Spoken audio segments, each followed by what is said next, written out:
రాష్ట్ర ప్రభుత్వం గోదావరి నది పైన 1,00,000 కోట్ల పైబడి ఆడ ఖర్చు పెట్టి కాళేశ్వరం పేరు మీద ఆ 1,00,000 కోట్ల పైన ఖర్చు పెడితే మేడిగడ్డ రూపాయలు కుంగిపోయింది, దేనికి పనికి రాకపోయింది. పోనీ కృష్ణానది పైన ఏమన్నా దృష్టి సారించి ఇక్కడ నీళ్లు పారించారని పాలమూరు రంగారెడ్డి అని చెప్పి మొదలుపెట్టి దాన్ని కూడా లాజికల్ కంక్లూజన్ తీసుకోవాలి. అక్కడ నీళ్ళు ఇవ్వలేదు, ఇక్కడ నీళ్ళు ఇవ్వలేదు. గోదావరి నుంచి నీళ్లు రాలేదు, ఇక్కడ కృష్ణానది నుంచి కూడా నీళ్లు రాలేదు. పోనీ ఆనాడు కాంగ్రెస్ ప్రభుత్వాలు మొదలుపెట్టినటువంటి ఆ ప్రాజెక్టులు కంటిన్యూ చేసుకుని ఉంటే అసలు ఇంత దుస్థితి ఉండేది కాదు. కేవలం మొదటి 5 సంవత్సరాల్లోనే ఏ నీళ్ల కోసం అయితే రాష్ట్రాన్ని తెచ్చుకున్నామో ఆ నీళ్ళన్నీ భారీ. దాని బాధ తెలిసినటువంటి కాంగ్రెస్ పార్టీ నాయకత్వం కాబట్టే ఆ రోజు నీళ్ల కోసం మాకు ప్రత్యేక రాష్ట్రం కావాలంటే కేంద్రంలో ఉన్నటువంటి సోనియా గాంధీ గారు ఆలోచన చేసి రాష్ట్రాన్ని ప్రత్యేక తెలంగాణ రాష్ట్రం ఇచ్చారు. కానీ ఏ ఉద్దేశంతో అయితే రాష్ట్రాన్ని ఇచ్చారో ఆ ఉద్దేశాన్ని నెరవేర్చకుండా గాలి వదిలేశారు. మేము పదే చెప్పాం, రాష్ట్రం తెచ్చుకున్నదే నీళ్ల కోసం ప్రాజెక్టులు పూర్తి చేయట్లేదు. కేవలం ఉన్న ప్రాజెక్టులు రీడిజైనింగ్ చేసి 1,00,000 కోట్లు దోపిడీ గురి చేస్తున్నాం. ఉన్న వాటిని కంప్లీట్ చేస్తే అయిపోతే ఎడచెవిని పెట్టి రాష్ట్ర ఖజానా మొత్తాన్ని ఖతం చేసి చివరికి 7,00,000 కోట్ల పైబడి అప్పులు పాలు చేసి గాలి వదిలేశారు తప్ప ఎక్కడా చొక్క నీళ్లు పాలించారు. తిరిగి ఇప్పుడు ఆనాడు మేము మాట్లాడుతూ ఉంటే అడ్డగోలుగా మాట్లాడుతూ ఉంటే పాదయాత్ర చేసుకుంటూ కాంగ్రెస్ పార్టీ తరఫున ఈ ప్రాంతం అంతా నడుచుకుంటూ వచ్చారు. నాతో పాటు ఉత్తమ్ కుమార్ రెడ్డి గారు కూడా ఇక్కడ పాదయాత్ర పాల్గొన్నారు. మార్చిలో మొదలుపెట్టిన పాదయాత్ర జూలై 2వ తారీఖు దాకా మొత్తం 4 నెలలు ఈ నడిచినటువంటి తెలంగాణ ప్రాంతం మొత్తం కూడా ఆనాడు కాంగ్రెస్ పార్టీ మొదలుపెట్టినటువంటి జలయజ్ఞ ప్రాజెక్టుల్లో మిగిలిపోయి ఉన్నటువంటి 30%, 40%, 20% కంప్లీట్ చేసి ఉంటే కొన్ని లక్షల ఎకరాలు నీళ్లు పారాయని చెప్పి ప్రతి ప్రాజెక్ట్ దగ్గరికి వెళ్లి లెక్కలతో సహా చెప్పాం. చివరికి ఈ ఎస్ఎల్బిసి టన్నెల్ దగ్గరకు కూడా నడుచుకుంటూ వచ్చి ఆ టన్నెల్లోకి పోయి అది చూసి బయటకు వచ్చి ఇక్కడ నుంచే పత్రికా సమావేశం పెట్టి కూడా మేము స్పష్టంగా చెప్తున్నాం, నల్లగొండ ప్రజలకి, ఈ ప్రాంత ప్రజలకి, ఇంక్లూడింగ్ నాగర్ కర్నూలు ప్రజలకి కాంగ్రెస్ పార్టీ ఇచ్చినటువంటి మాట ప్రకారం మొదలుపెట్టినటువంటి ఈ ప్రాజెక్ట్ ని వీళ్ళు చేయట్లేదు, రాష్ట్ర ప్రజల్ని ఇబ్బంది పెడుతున్నారు. తప్పనిసరిగా వచ్చేది ఇందిరమ్మ రాజ్యమే. ఆ వచ్చే ఇందిరమ్మ రాజ్యంలో మేము రాగానే మళ్ళీ ఇక్కడ రివ్యూ చేసి ఈ ప్రాజెక్ట్ ని కంప్లీట్ చేస్తామని చెప్పి ఆనాడు చాలా స్పష్టంగా ఇక్కడ నుంచి చెప్పినట్టుగానే ప్రజలందరి ఆశీస్సులతో ఈరోజు ఇందిరమ్మ రాజ్యం వచ్చింది. రాగానే ఇరిగేషన్ శాఖ మంత్రిగా ఉన్నటువంటి ఉత్తమ్ కుమార్ రెడ్డి గారు, రాష్ట్ర ముఖ్యమంత్రిగా రేవంత్ రెడ్డి గారు, మంత్రి మండలంలో ఉన్నటువంటి సభ్యులందరూ కలిసి సమిష్టిగా రాష్ట్ర వ్యాప్తంగా ఒక ప్రయారిటైజ్ చేసుకుని 6 నెలల్లో కంప్లీట్ చేసే ప్రాజెక్టులు ఎన్ని, సంవత్సరంలో కంప్లీట్ చేసే ప్రాజెక్టులు ఎన్ని ఉన్నాయి, 2 సంవత్సరాల్లో ఎన్ని కంప్లీట్ చేయగలని ఒక ప్రయారిటైజ్ చేసుకుని 3 సంవత్సరాలు, 4 సంవత్సరాలు, 5 సంవత్సరాలుగా ప్రయారిటైజ్ చేసుకుని ఆ ప్రయారిటైజ్ ప్రకారం నీళ్లు త్వరితగతిన ఇవ్వడానికి అవకాశం ఉన్నటువంటి ప్రాజెక్టులకి ముందుగా నిధులు ఇచ్చి పనులు పూర్తి చేసి ఆ నీళ్లను పారిద్దామని చెప్పి చాలా స్పష్టంగా ఈనాటి ఇందిరమ్మ ప్రభుత్వం, కాంగ్రెస్ ప్రభుత్వం ఒక విధానపరమైన నిర్ణయం తీసుకుందని నేను చాలా స్పష్టంగా చెప్పడానికి సంతోషిస్తా ఉన్నాను. అందుకే ఈరోజు ఎస్ఎల్బిసి టన్నెల్ దగ్గర కూడా ఇవాళ ఉత్తమ్ కుమార్ రెడ్డి గారు ప్రత్యేకంగా, అట్లాగే కోమటిరెడ్డి వెంకటరెడ్డి గారు ప్రత్యేకంగా ఈ ప్రయారిటైజ్ పెట్టుకున్నటువంటి ప్రాజెక్ట్ ఇది. దీనికి వెంటనే చాలా దాదాపు 2.5 సంవత్సరాల నుంచి 3 సంవత్సరాల నుంచి పనులే ఆగిపోయింది. ఏడు అసలు వర్క్ ఫోర్స్ లేదు. దానికి కావాల్సినటువంటి టన్నెల్ బోర్ మిషన్ ఖరాబ్ అయిపోయింది ఒకటి, ఇంకో పక్కన లైనింగ్ చేయడానికి అవకాశం లేకుండా పోతా ఉంది.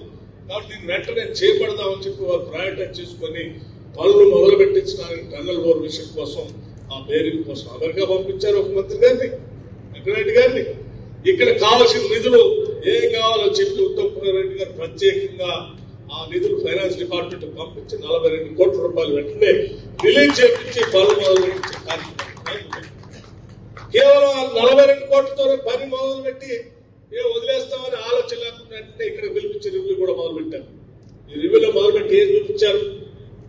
మొత్తం అసలు శ్రీశైలంలో ఈ కేవలం ఈ టన్నెల్ ఒకటే కాదు, ఎస్ఎల్బిసి టన్నెల్ ఒకటే కాదు, టన్నెల్ కింద ఉన్నటువంటి అక్కలగండి ప్రాజెక్టు దాన్ని, ఆ తర్వాత దాని కింద ఉన్నటువంటి ఉదయ సముద్రం ఏంటి, ఆ బ్రాహ్మణవల్లి ఏంటి, లేకపోతే హై లెవెల్ కెనాల్ ఏంటి, లేకపోతే లో లెవెల్ కెనాల్ ఏంటి, మొత్తం ఏఎంఆర్ లింక్ కెనాల్ అన్ని కూడా లైనింగ్ కూడా చేసుకుంటూ పోవాలని చెప్పి ఆ ప్రాజెక్టు అన్నింటికీ కావాల్సినటువంటి బడ్జెట్ ఎంత అవుతుందో ఒక్కొక్క ప్రాజెక్ట్ కి ఇక్కడ స్పష్టంగా చూపిస్తూ ఆ ప్రాజెక్టులన్నిటికీ నిధులు నెలల వారీగా రిలీజ్ చేసుకోవడం కోసం ప్రయారిటైజ్ చేసుకున్నప్పుడు వాటన్నింటినీ నీళ్లు ఇచ్చే ప్రాజెక్టులు కాబట్టి ఉదాహరణకి ఎస్ఎల్బిసికి సంబంధించి ఒక్కొక్క టన్నెల్ బోర్ మెషిన్ 200 మీటర్లు కొడుతుందంటే దాదాపు 400 మీటర్లు నెలకి 14 కోట్ల రూపాయలు టంచర్ గా రిలీజ్ చేస్తే పని ఆగదు, కేవలం 20 నెలల్లో దీన్ని పూర్తి చేయడానికి అవకాశం ఉందని చెప్పి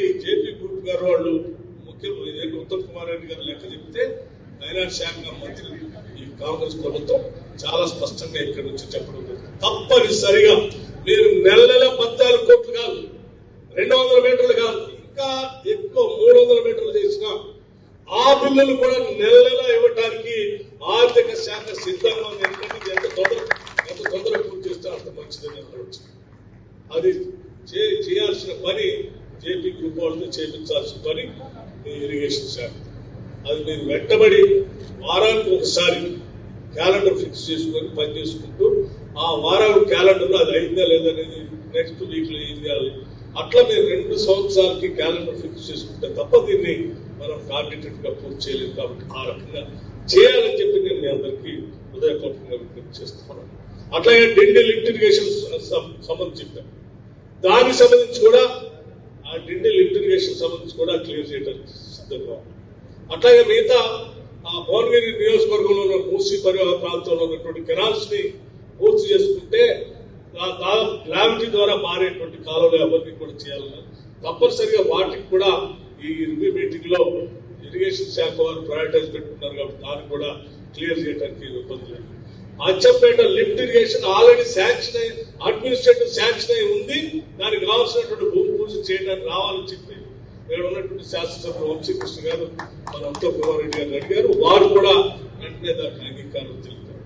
ఇలా ప్రాజెక్టులన్నింటినీ ప్రయారిటైజ్ చేసుకుని ముందుకు పోయే కార్యక్రమంలో మనంతా ముందుకు పోతాం. తప్పనిసరిగా ఈ ఎస్ఎల్బిసి టన్నెల్ని, ఉదయ సముద్రంని, దాని ఇంకోటి బేలిపాకల ప్రాజెక్టు అన్నింటినీ కూడా తొందరగా కంప్లీట్ చేసుకొని నల్గొండ జిల్లాకి ఎటువంటి ఇబ్బంది లేకుండా సస్యశ్యామలంగా మారడానికి కాంగ్రెస్ ప్రభుత్వం కట్టుబడి ఉందని చెప్పి మరొక్కసారి నల్గొండ, నాగర్ కర్నూలు జిల్లా ప్రజలకి చాలా స్పష్టంగా మేము చెప్తా ఉన్నాం.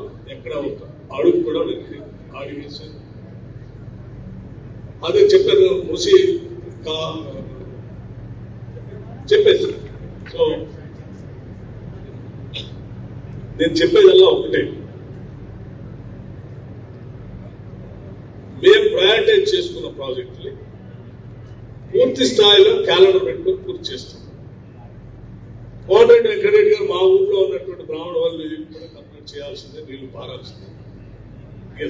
80% అయితే నేను కూడా రాజశేఖర రెడ్డి గారు ముఖ్యమంత్రిగా ఉన్నప్పటి నుంచి మాట్లాడితే వెంకటరెడ్డి గారు, రాజగోపాల్ రెడ్డి గారు ఇద్దరు బ్రాహ్మణ వాళ్ళు తప్పనిసరిగా అది కూడా పూర్తి చేస్తామని చెప్పి మీ అందరికీ మనవి చేస్తూ ఈ రివ్యూ కార్యక్రమాన్ని ఇక్కడ స్పష్టంగా చక్కగా ప్రజలందరికీ అర్థమయ్యేటట్టుగా సింప్లిఫై చేసి నెల ఎంత చేస్తే ఎన్ని లక్షల ఎకరాలు నీళ్ళు ఇవ్వచ్చు అని ఒక వ్యవస్థని ఏర్పాటు చేసి చక్కగా దీన్ని చూపించి ప్రజెంటేషన్ ఇప్పించినందుకు ఉత్తమ్ కుమార్ రెడ్డి గారికి నేను హృదయపూర్వకంగా అభినందనలు తెలియజేస్తూ అలాగే ఇరిగేషన్ శాఖ వారికి చెప్తూ ఈ సందర్భంగా మేము వచ్చేటప్పుడు కూడా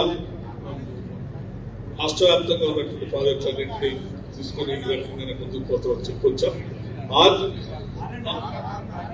మర్చిపోయాను, తప్పనిసరిగా ఎస్ ప్రాజెక్టు పూర్తి కావడానికి నిధులన్నీ ఇస్తామంటే R&R ప్యాకేజ్ కూడా అందులో అంతర్భాగం.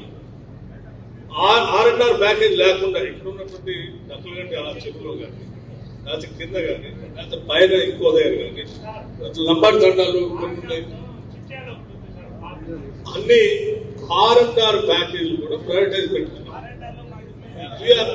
కొద్దిమందికి భూములు ఉన్నాయి కానీ ఆడ ఇల్లు లేకుండా పోయినాయంటే ఇల్లు ఎట్లే ఉత్తమ్ కుమార్ రెడ్డి గారు ఏమన్నారంటే ఇందిరమ్మ ఇల్లు శాంక్షన్ చేద్దాం, వాళ్ళకి ఏం ఇబ్బంది లేదు, ఇల్లు లేనటువంటి వాళ్ళు కూడా ఇల్లు ఇస్తాం, R&R ప్యాకేజ్ చేస్తాం. ఈ ప్రాజెక్టుల కింద ఉన్నటువంటి ల్యాండ్ ఎక్విజిషన్ సంబంధించి ప్రయారిటైజ్ చేసుకుని కంపల్సరీ వాటి చేస్తామని చెప్పి సౌకర్యంగా మనం చేస్తూ మేము తప్పనిసరిగా చేస్తామని చెప్పి సవినయంగా మనం చేస్తూ మిత్రులందరికీ కూడా నేను ఒకటే చెప్తా ఉన్నాను. కొన్ని సంవత్సరాలుగా మొదలుపెట్టిన ఈ ప్రాజెక్ట్ ని వాళ్ళు పూర్తి చేయలేరు. వాళ్ళ ఇందిరమ్మ ప్రభుత్వం ఇక్కడికి వచ్చి మీ ముందే రివ్యూ చేసి నెలవారీగా టార్గెట్ పెట్టి డబ్బులు కూడా రిలీజ్ చేస్తామని చెప్పాం. మీరు ప్రతి ఒక్కళ్ళు ఊరూరు వెళ్ళి ప్రతి ఇంటికి కాంగ్రెస్ పార్టీ ఏ నిర్ణయం తీసుకుందో గడప గడపకే చెప్పే కార్యక్రమాలు కూడా మీరు తీసుకోండి. ఆ ప్రచారం కూడా మీరు చేయాల్సి బాధ్యత. నమస్కారం, థ్యాంక్ యూ. అసలైన తొలి వెలుగు. ఫాలో వాట్సాప్ @తొలి వెలుగు అఫీషియల్.